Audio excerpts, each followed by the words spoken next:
Good day everyone, I am Jovelyn Monterde and today I will be discussing to you the topic assigned to me, which is the reading comprehension and the sub-skills in reading. Next. Now, let's begin by answering this question. What is reading comprehension? Reading comprehension is the ability to read text, process it, and understand its meaning. Next. It relies with two interconnected abilities such as word reading or being able to decode the symbols on the page and language comprehension or being able to understand the meaning of the words and sentences. So comprehension means the understanding and interpretation of what is read, and it is known as the ultimate goal of reading. It is the reason as to why we read to comprehend the message of the text because, of course, we all know that it is frustrating to read without comprehension, right?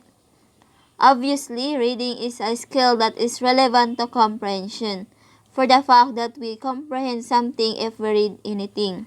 However, reading skill have its own sub-skills. But, next, what is sub-skills? It is an element of a wider skill. For example, the main skill is language learning, and for learners to be able to master a language, students need to acquire a certain level of vocabulary. So vocabulary is a sub-skill of the skill language learning. Next. Now, let's recognize the sub-skills in reading. According to Krashen and Terrell of 1998, the reading skill contains four main sub-skills such as scanning, skimming, extensive reading, and intensive reading. Next. Let's have first the scanning. Spratt et al. Of 2011 state that scanning refers to searching for specific information within a text, where a quick glance is taken to find the relevant information without reading the whole text.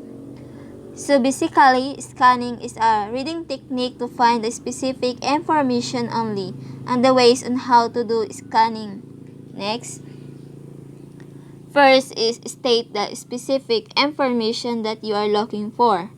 Second, try to anticipate how the answer will appear and what clues you might use to help you locate the answer. For example, if we were looking for a certain date, we would quickly read the paragraphs looking only for numbers, right?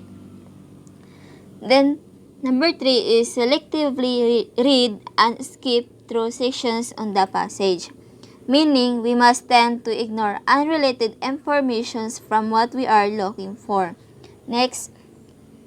So here are the example of scanning: flight schedule and searching someone's contact number in the phone. Then next is the second sub-skills is skimming. According to Krashen and Terrell of 1998, this reading sub-skill follows scanning in the way it is performed, which means a quick glance to extract superficial information about the text without major details. But instead of trying to find the specific information, it focuses on the general essence of the different parts or sections of a text. So skimming is reading through a text quickly to get an overall idea of the content that is the gist or the centerpiece of the passage. Next, how to skim. Number 1 is read the title. 2, read the introduction or the first paragraph. 3rd, read the first sentence of every paragraph. 4th, read in headings and subheadings. 5th, notice any pictures, charts, and graphs. Next.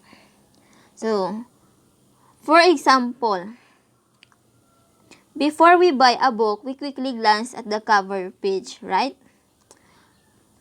We also go to the reviewer's comment in the back cover and the content page. For what? To get a general idea of its content. Another example is newspaper. which came to get the general news of the day, and travel brochures to quickly get informed about the places. That's what skimming is all about. The procedure of doing it may be similar with scanning, but their purpose is absolutely different. For scanning is reading for specific information only, and skimming is reading for guess. Next, third subskill is extensive reading. Yamashita of 2015 identifies the subskill where great quantities of AC and interesting reading materials are consumed, allowing the reader to enjoy reading and to read quickly, which leads to high volumes of consumption. Thus, this subskill is reading what interests the students. This allows students to enjoy reading, discovering, and learning from the text. Next, example of this is reading novels and journals. Obviously, this can happen outside of the classroom. The fourth and the last subskill is intensive reading. Spratt et al. Of 2011 describe it as the opposite of extensive reading, where general comprehension is not the focus and examining and studying the language takes center stage, which is also called reading for detail. In short, intensive reading deals with specific learning aims and tasks. Examples of these are textbooks and reports, in which students don't have the power to choose what they want to read because the only one to choose is the teacher. This subskill obviously happen inside the class. Next.